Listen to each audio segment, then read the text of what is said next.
আসসালামু আলাইকুম রহমতুল্লাহি ওয়াবারাকাতুহ। আজকের গল্প অন্যরকম তুমি। অন্যরকম তুমি পর্ব 22 থেকে 24 পর্যন্ত। শুরু করছি অন্যরকম তুমি। সাদি ড্রাইভ করছে আর ছোঁয়া গাল ফুলিয়ে বসে আছে। খিদে পেট চোচো করছে। সেই গতকাল বিকেলে খেয়েছিল আর এখন পর্যন্ত পেটে কিছুই পড়েনি। কেন যে সাদির উপর রাগ দেখাতে গিয়ে না খেয়েই চলে আসলো। নিজের উপর রাগ হচ্ছে ছোঁয়ার। ইচ্ছে করছে দুই গালে দুটো নিজেই নিজে চড় খেতে। Any problem? সাদি মন দিয়ে ড্রাইভ করতে করতেই আচমকা বলে ওঠে। ছোঁয়া সাদির কথা শুনেও না শোনার ভান করে থাকে। কি বলবে লোকটাকে? বলবে আপনার উপর রাগ করে আমি না খেয়েই চলে আসছি, আর লোকটা হ্যাংলা ভাববে, ঢং দেখাবে। ছোঁয়া মোটেও হনুমানটার ভাব দেখবে না। দাঁতে দাঁত চেপে বাইরের দিকে তাকিয়ে থাকে ছোঁয়া। হঠাৎ সাদি গাড়ি থামিয়ে দেয়। ছোঁয়া নড়েচড়ে আশেপাশে তাকায়। ভেবেছিল হয়তো স্কুলে চলে এসেছে, কিন্তু না, এটা রেস্টুরেন্টের সামনে গাড়ি থামিয়েছে সাদি। ছোঁয়া মুখ ফিরিয়ে গাড়ির সিটে মাথা ঠেকিয়ে চোখ বন্ধ করে ফেলে। হয়তো ওনার কোনো কাজে গাড়ি থামিয়েছে, ছোঁয়ার জন্য থামায়নি নিশ্চয়ই। সাদি দরজা খুলে বেরিয়ে যায়। ছোঁয়া সেদিকে এক পলক তাকিয়ে আবারও চোখ বন্ধ করে। মনে মনে হাজারটা গালি দিতে থাকে সাদিকে। এটা খেয়ে নাও। ছোঁয়ার কোলের মধ্যে খাবারের প্যাকেট রেখে বলে সাদি। চমকে ওঠে ছোঁয়া। চোখ বন্ধ করে 5 মিনিটে প্রায় ঘুমিয়ে পড়ছিল ছোঁয়া। সাদি আবারও ড্রাইভ করা শুরু করে। ছোঁয়ার ঠোঁটের কোণে মিষ্টি হাসি ফুটে ওঠে। পানি। সাদির দিকে তাকিয়ে বলে। সাদি চোখের ইশারায় পানির বোতল দেখিয়ে দেয়। ছোঁয়া কুলি করে প্যাকেট ছিঁড়ে বিরিয়ানি দেখে ছোঁয়ার মনটা পুরোপুরি ভালো হয়ে যায়। চোখ দুটো টিকটিক করে ওঠে। তাড়াহুড়ো করে প্যাকেট খুলে গাপুস গুপুস করে খাওয়া শুরু করে দেয়। সাদি আর চোখে একবার ছোঁয়ার দিকে তাকায়। কেউ নিয়ে যাচ্ছে না তোমার খাবার, আস্তে আস্তে খাও। সাদি ফোঁস করে শ্বাস টেনে বলে। ছোঁয়া কানেই তুলে না সাদির কথা। ইডিয়েট একটা। সাদি বিড়বিড় করে বলে। স্কুলের গেটের সামনে গাড়ি পার্ক করে ভিতরে যায় সাদি আর ছোঁয়া। পাশাপাশি হাঁটতে থাকে দুজন। ছোঁয়ার খুব ইচ্ছে করছে সাদির হাতটা ধরে হাঁটতে, কিন্তু সাহস করে উঠতে পারছে না। সাদির পায়ের সাথে তাল মিলিয়ে হাঁটতেও পারছে না, তাই সাদির পিছু পিছু হাঁটছে। হেই কিউটি নাম কি তোমার? সাদা শার্ট, কাঁধে স্কুল ব্যাগ ঝোলানো একটা ছেলে মিষ্টি হেসে ছোঁয়াকে জিজ্ঞেস করে। বয়স খুব বেশি না, হবে হয়তো 19-20। ছোঁয়া এক পলক তাকিয়ে আবার নিজের মতো হাঁটতে থাকে। এই মেয়ে, নামটা তো বলো। এবার কালো শার্ট পরা অন্য একটা ছেলে বলে। ছোঁয়া কোমরে হাত দিয়ে দাঁড়িয়ে যায়, পিছনে ঘুরে। 5টা ছেলে আর 3টা মেয়ে ছোঁয়ার পেছনে। সবাই ছোঁয়ার নাম শোনার জন্য ছোঁয়ার দিকে তাকিয়ে আছে। পরিচয় দেওয়ার সময় নাই। এখান থেকে 50 টাকা গাড়ি ভাড়া দিয়ে 10 মিনিট হেঁটে ফুলনগর এলাকায় গিয়ে জিজ্ঞেস করিয়েন সাদমান চৌধুরীর বউকে, তাহলেই পরিচয় পেয়ে যাবেন, মুখ বাঁকিয়ে বলে ছোঁয়া। সবাই হা হয়ে তাকিয়ে থাকে ছোঁয়ার দিকে। কি বলল কেউ ঠিক বুঝতে পারল না। ছোঁয়া জিভ বের করে 2 কানে হাত দিয়ে ভেংচি কাটে ওদের। এখানে কেন তুমি? তাড়াতাড়ি এসো। সাদি ছোঁয়ার হাত ধরে হাঁটতে শুরু করে। ছোঁয়া বিশ্বজয়ের হাসি দেয়। পেছনে তাকিয়ে ওদের হাতের ইশারায় সাদিকে দেখায়। ওরা হা করে তাকিয়ে থাকে ছোঁয়ার দিকে। আগে থেকে প্রিন্সিপালের সাথে কথা বলে রেখেছিল সাদি, তাই আর ভর্তি নিয়ে কোনো ঝামেলা হয় না।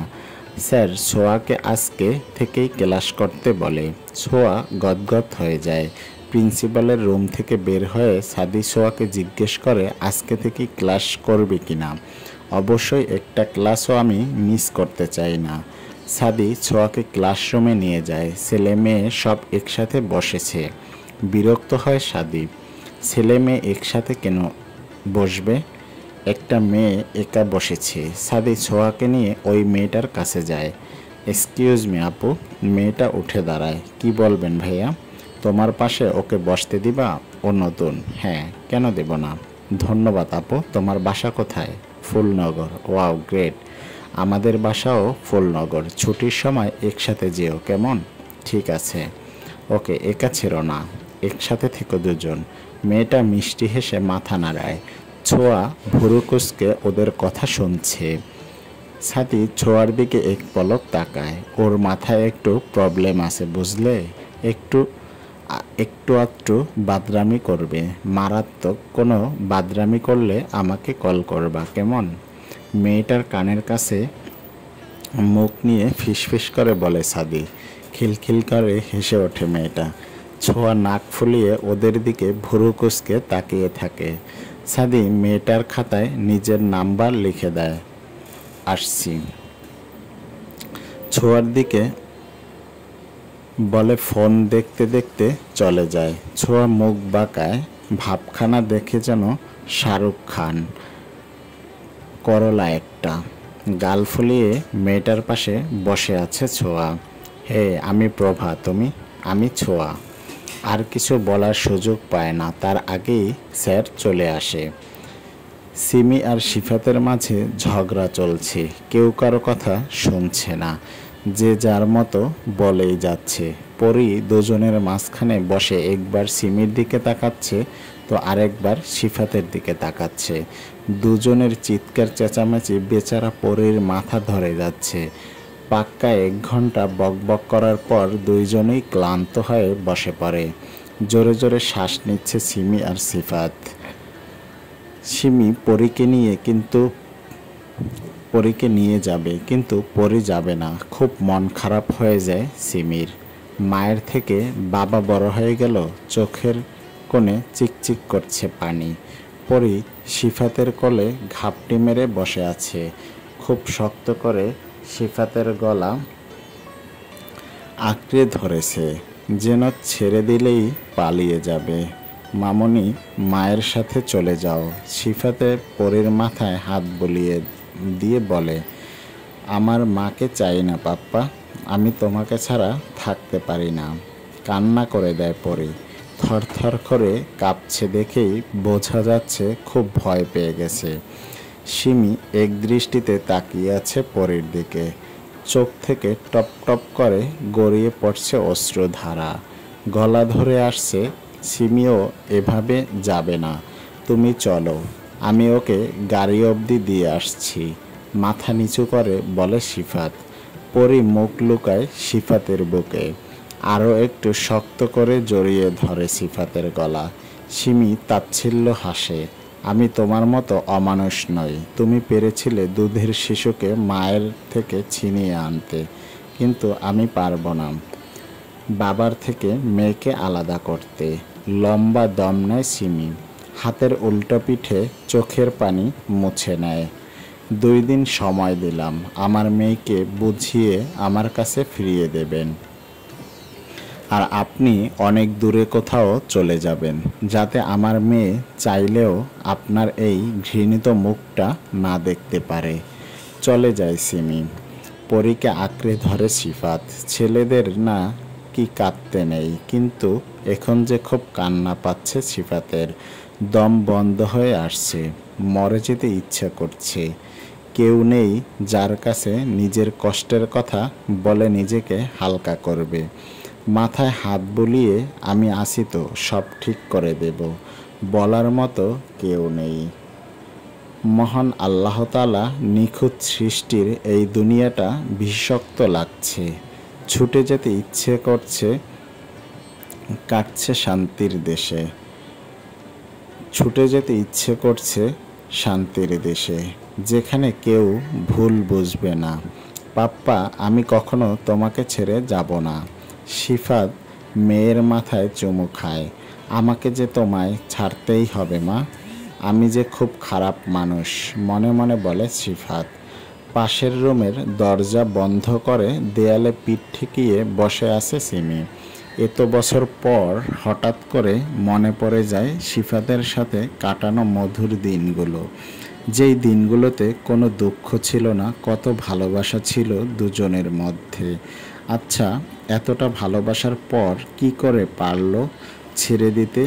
একবারও কি অনুশোচনা হয়নি? লাউড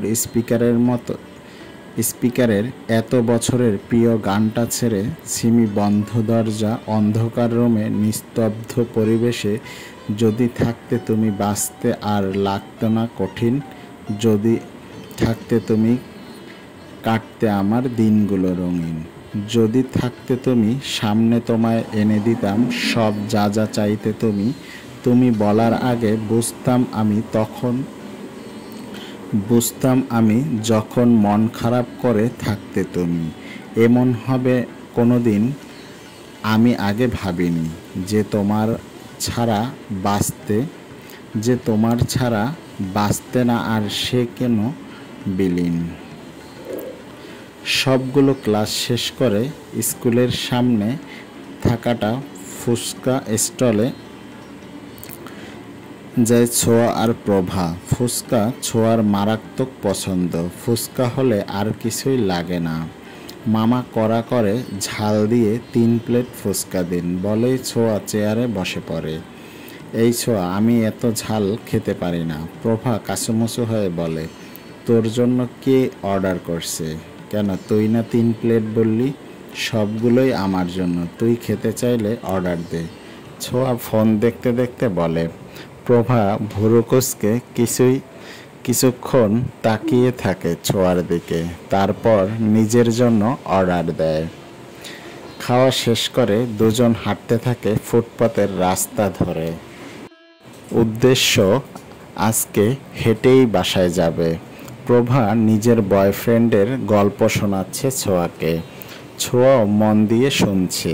হঠাৎ ছোঁয়ার চোখ যায় মেইন রোডের পাশে থাকা কফি শপের সামনে সাদি দাঁড়িয়ে আছে, আর সামনে দাঁড়িয়ে আছে ভীষণ সুন্দরী একটা রমণী। সাদিকে আঙ্গুল তুলে কিছু বলছে, আর সাদি বারবার হাত ধরার চেষ্টা করছে, কিন্তু মেয়েটা ধরতে দিচ্ছে না।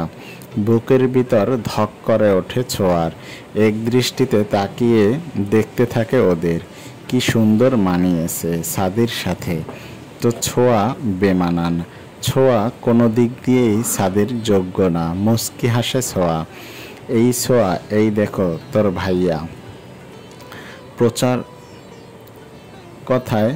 প্রভার কথায় চমকে ওঠে ছোঁয়া। ভুরু কুঁচকে তাকায় প্রভার দিকে। এদিক সেদিক কি দেখছিস? সামনের দিকে তাকা। প্রভা ছোঁয়ার মুখটা সামনের দিকে ঘুরিয়ে দেয়। আমার বর উনি, ভাই না, বিড়বিড় করে বলে ছোঁয়া। প্রভা সেটা শুনতে পায় না। বড় বড় পা ফেলে ছাদের দিকে এগিয়ে যায় প্রভা। ছোঁয়া ওখানেই দাঁড়িয়ে থাকে। হেই ভাইয়া। প্রভাকে দেখে চমকে ওঠে সাদি। তো তুমি এখানে? মেয়েটির দিকে এক পলক তাকিয়ে রিনরিনিয়ে বলে সাদি। আমি আর ছোঁয়া এদিক দিয়েই বাড়ি যাচ্ছিলাম। একগাল হেসে বলে প্রভা। সাদমান, এটা কে? মেয়েটা বুকে হাত গুজে সরু চোখে সাদির দিকে তাকিয়ে বলে, মেঘলা, তুমি এখন যাও, আমি পরে কথা বলবো তোমার সাথে। মেয়েটা কপালে 3টে ভাঁজ ফেলে সাদের দিকে তাকিয়ে থাকে। ও কোথায়? সাদি জিজ্ঞেস করে। ওই তো। প্রভা দূরে দাঁড়িয়ে থাকা ছোঁয়াকে দেখিয়ে বলে, চলো। প্রভা আর সাদি ছোঁয়ার কারও আসে। ছোঁয়া তাকায় না সাদের দিকে, মাথা নিচু করে থাকে। সাদি ছোঁয়ার বাম হাতটা নিজের হাতের মুঠোয় পুরে নেয়। ছোঁয়া চমকে ওঠে, তাকায় সাদের দিকে। এই রাস্তায় কখনো আসবা না। হেঁটে কেন বাড়ি ফিরবে? আমি তো টাকা দিয়েই এসেছিলাম। তাহলে একদম পণ্ডিতই করবা না, বলে দিলাম। সাদি ছোঁয়ার হাত ধরে হাঁটতে হাঁটতে বলে। ছোঁয়া মুখ থেকে একটা শব্দও বের করে না, চুপচাপ মাথা নিচু করে হাঁটতে থাকে। প্রভা ছোঁয়ার পাশে হাঁটছে। পরি অসুস্থ হয়ে গেছে, ভীষণ জ্বর এসেছে মেয়েটার। ছোঁয়া পরির পাশে বসে আছে। বাড়ি ফিরে সাদির সাথে একটা কথাও বলেনি, সাদিও বলেনি। সিমি কপালে এক হাত দিয়ে পরির হাতটা ধরে বসে আছে, নিজেকে অপরাধী মনে হচ্ছে। সিফাত ডাক্তার আনতে গেছে। ছোঁয়ার চোখে জ্বালা করছে, পরিটা ভারী ভারী মনে হচ্ছে। ছোঁয়া খুব ভালো করেই বুঝতে পারছে আবারও জ্বর আসবে। এক আকাশ সমান অভিমান জমা হয়েছে ছোঁয়ার মনে। অভিমান করাটা জানা নেই তার। সাদিক খাইয়ে দিচ্ছে পরীকে, সিফাত রান্না করছে। ছিমি এখনো একইভাবে পরীর পাশে বসে আছে। ছোঁয়া জানালার গ্রিল ধরে দাঁড়িয়ে আছে, দৃষ্টিশূন্য আকাশের পানে। তোমাদের প্রবলেম কি? কি সম্পর্ক তোমাদের? সাদি পরীর মুখে নুডলস পুরে দিয়ে প্রশ্নটা করে। সিফাত ফোঁস করে নিঃশ্বাস নিয়ে রুম ছেড়ে চলে যায়। এই প্রশ্নের উত্তর নেই ওর কাছে। সিফাত চলে যেতেই সাদি সিমির দিকে তাকায়। সিমি মাথা নিচু করে লম্বা দম নেয়। ছোঁয়া আকাশ থেকে চোখ সরিয়ে সিমির দিকে তাকায় অধিক আগ্রহে। পরি আমার সন্তান, চোখ বন্ধ করে বলে সিমি। কেঁপে ওঠে ছোঁয়া। এটা কি শুনছে? সাদি পূর্ণ দৃষ্টিতে সিমির দিকে তাকায়। সিমির চোখ দুটো বন্ধ। দীর্ঘ 3 বছর রিলেশনশিপে থাকার পরে হঠাৎ একদিন সিফাত আমাকে বিয়ে করার কথা বলে। খুব ভালোবাসতাম, তাই আর দ্বিমত করিনি। পালিয়ে বিয়ে করে নেই আমরা। কলেজের পাশেই একটা বাসা নেয় সিফাত। ওখানেই আমাদের সংসার শুরু হয়। সকাল থেকে বিকেল পর্যন্ত একসাথে থাকতাম। বিকেলে আমি বাড়ি চলে যেতাম, আর ওর বাড়ি। এভাবেই 5 মাসের সংসার করি আমরা। হঠাৎ একদিন আমি ফিল করি আমি প্রেগনেন্ট। শিওর হওয়ার জন্য চেক আপ করি, পজিটিভ আছে। আর সেদিন সিফাত আমাকে ডিভোর্স পেপার ধরিয়ে দেয়। আমার হাতে পায়ে ধরে রিকোয়েস্ট করে যাতে আমি ওর সাথে সম্পর্ক না রাখি। কয়েক লাখ টাকা আমার হাতে ধরিয়ে দিয়ে চলে যায়। গলা ধরে আসছে সিমির, গলা ধরে আসছে সিমির।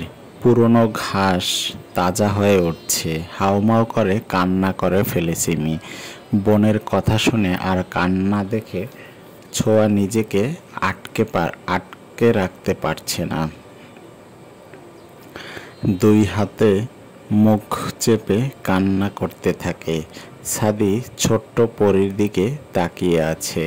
মেয়েটা হয়তো কিছু বুঝতে পারছে না, বুঝলে নিশ্চয়ই কান্না করে ফেলতো। সাদি পরীকে বুকে চেপে ধরে সিমিকে সান্ত্বনা দেওয়ার ভরসা নেই। আর খোঁজ নেয়নি তোমার? সাদি প্রশ্ন করে। সিমি কিছুটা সময় নিয়ে কান্না থামায়। হাতের উল্টো পিঠে চোখের পানি মুছে ফেলে। নিয়েছিল তো। তার 5 দিন পরে কল করে বলছিল 2 ঘন্টার মধ্যে ডিভোর্স পেপার সাইন করে না দিলে আমাকে খুন করতেও 2 বার ভাববে না। তাচ্ছিল্য হাসে সিমি। সাদির চোয়াল শক্ত করে ফেলে। ভাইয়ের ওপর ঘৃণা হচ্ছে। 2 মিনিটে ডিভোর্স পেপার সাইন করে কোর্টে জমা করে দিয়েছিলাম। হোস্টেলে থাকার কথা বলে সিফাতের সেই বাসায় উঠছিলাম।